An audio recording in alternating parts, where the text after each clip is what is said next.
नमस्कार दोस्तों। कभी जमीन पर युद्ध हुआ करते थे, फिर आसमान में जेट्स, ड्रोन और मिसाइलों के बीच जंग शुरू हुई और अब अगला मोर्चा खुल चुका है अंतरिक्ष में। भारत ने इस बार एक ऐसा कदम उठाया है जो सिर्फ एक नीति नहीं बल्कि एक स्पेस स्ट्राइक है। चीन के सैटेलाइट्स पर ताला लगाकर भारत ने अपने स्पेस सेक्टर में आत्मनिर्भरता की बिगुल बजा दिया है।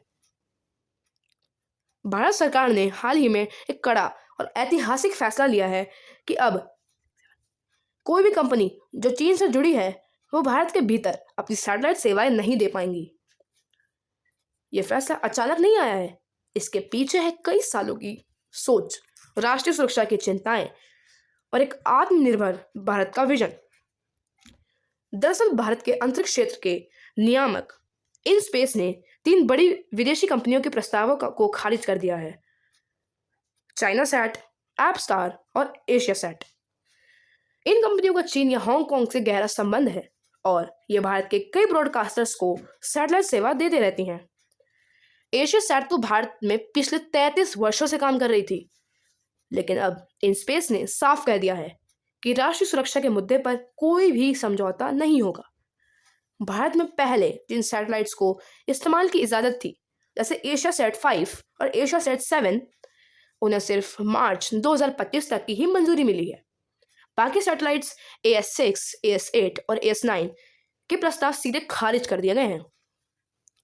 इसका मतलब साफ है कि भारत अब चीन से जुड़े किसी भी स्पेस नेटवर्क पर निर्भर नहीं रहना चाहता है। इस फैसले से सबसे ज़्यादा असर पड़ा है भारत के 2 बड़े ब्रॉडकास्ट दिग्गजों पर, जी और जियो स्टार पर। इन दोनों कंपनियों की सेवाएं अब तक एशिया सैट के जरिए चल रही थी, लेकिन अब उन्हें अपनी सारी सेवाएं भारत के ही सैटेलाइट्स या अन्य सुरक्षित विदेशी सैटेलाइट्स पर शिफ्ट करनी होंगी। जी ने तो इसकी पुष्टि भी कर दी है। उन्होंने कहा, अब हमारी कोई भी सेवा एशिया सैट 7 पर नहीं होगी। हम पूरी तरह से GS8-17, GS8-30 और इंडससैट 20 पर आ चुके हैं। जी और जियो स्टार जैसी कंपनियों ने इस ट्रांजिशन की तैयारी पहले से ही शुरू कर दी थी ताकि दर्शकों को कोई भी रुकावट ना झेलनी पड़े। परंतु अंदर खाने कई ऑपरेटर्स को इस बदलाव से बड़ी तकनीकी चुनौतियों का सामना करना पड़ रहा है। कई टेलीपोर्ट्स को अपने हार्डवेयर, एंटीना कॉन्फ़िगरेशन और नेटवर्क लिंक फिर से सेट करने पड़ रहे हैं। और अब ज़रा बात करते हैं एशिया सैट की। यह कंपनी भारत में 33 साल से सेवाएं दे रही है, 1980 के दशक के अंत से लेकर आज तक। एशिया सैट का कहना है कि हमने भारत के सारे नियमों का पालन किया है।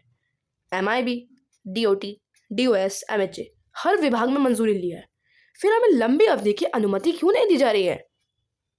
कंपनी के भारतीय पार्टनर इनोबिक स्पेस के MD रजदीप सिंह गोहिल कहते हैं कि हमने कई दौर की मीटिंग्स करी, लेकिन अब तक हमें कोई साफ कारण नहीं बताया गया है। असल में भारत सरकार ने आधिकारिक तौर पर कुछ नहीं कहा है, लेकिन सूत्रों के मुताबिक इसका संबंध सीधे राष्ट्रीय सुरक्षा से है। चीन की कंपनियों में अक्सर डेटा एक्सेस और निगरानी जैसे कि सर्विलेंस की चिंताएं उठती रहती हैं। और जब बात देश के स्पेस कम्युनिकेशन की हो, जहाँ से टेलीविजन, इंटरनेट और डिफेंस सिग्नल्स तक जुड़े हो, तो ज़रा सी भी चूक भी बड़ी कीमत मांग सकती है। दोस्तों, अब बात करते हैं असली मकसद की, आत्मनिर्भर भारत के अंतरिक्ष मिशन की। भारत अब उस मुकाम पर पहुंच चुका है जहां उसे किसी विदेशी सैटेलाइट नेटवर्क पर निर्भर रहने की जरूरत नहीं है। पहले देश के पास सीमित सैटेलाइट क्षमता थी।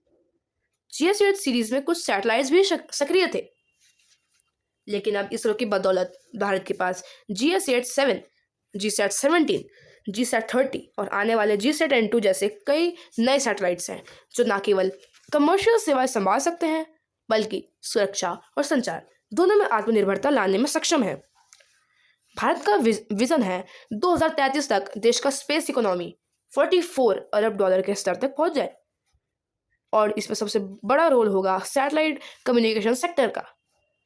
चाहे वो TV ब्रॉडकास्ट हो, मौसम की निगरानी हो, रक्षा संचार हो या फिर इंटरनेट कनेक्टिविटी, हर जगह भारत अपने खुद के सैटेलाइट से काम करेगा।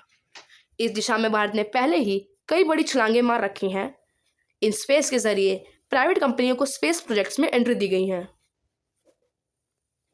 नई स्पेस पॉलिसी 2023 में विदेशी कंपनियों के लिए सख्त शर्तें तय की गई हैं। और सबसे बड़ी बात यह है कि अब भारत अपने डेटा, अपने सिग्नल्स और अपने सैटेलाइट इंफ्रास्ट्रक्चर पर पूरी तरह से नियंत्रण रखना चाहता है। भारत का यह कदम सिर्फ घरेलू नीति नहीं, बल्कि एक भू राजनीतिक संदेश भी है। पिछले कुछ सालों में चीन ने स्पेस टेक्नोलॉजी को अपने सॉफ्ट पावर टूल की तरह इस्तेमाल करा है। एशिया, अफ्रीका और लैटिन अमेरिका में उसने सैटेलाइट कनेक्टिविटी देकर अपनी पकड़ मजबूत कर ली है। लेकिन भारत का यह निर्णय साफ बताता है कि अब स्पेस डिप्लोमेसी में भी भारत किसी पर निर्भर नहीं रहेगा। भारत अब ना सिर्फ खुद के लिए, बल्कि अपने सहयोगी देशों के लिए भी सुरक्षित और भरोसेमंद स्पेस सेवाएं देने की स्थिति में है। यही वजह है कि आज कई दक्षिण एशियाई देश जैसे कि भूटान, नेपाल, श्रीलंका और भारत के सैटेलाइट सिस्टम का इस्तेमाल कर रहे हैं। और आने वाले समय में भारत उन्हें सिक्योर डिजिटल स्काई का हिस्सा बनाएगा। आने वाले 5 सालों में भारत का अंतरिक्ष क्षेत्र पूरी तरह से बदलने वाला है। जीसैट नेक्स्ट सीरीज से लेकर Bhutan set, in space projects और गगनयान जैसे मिशन, भारत अब हर दिशा में आगे बढ़ रहा है। और ये स्पेस स्ट्राइक यानी चीन के सैटेलाइट्स पर रोक उस यात्रा की शुरुआत है, जहां भारत अपने अंतरिक्ष को सिर्फ सुरक्षित ही नहीं, बल्कि स्वाभिमानी भी बना सकता है।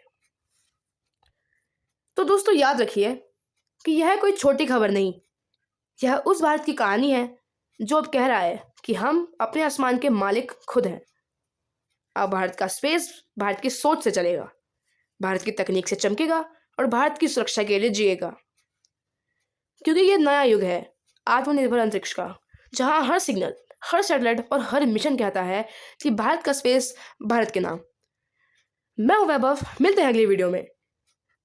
जय हिंद।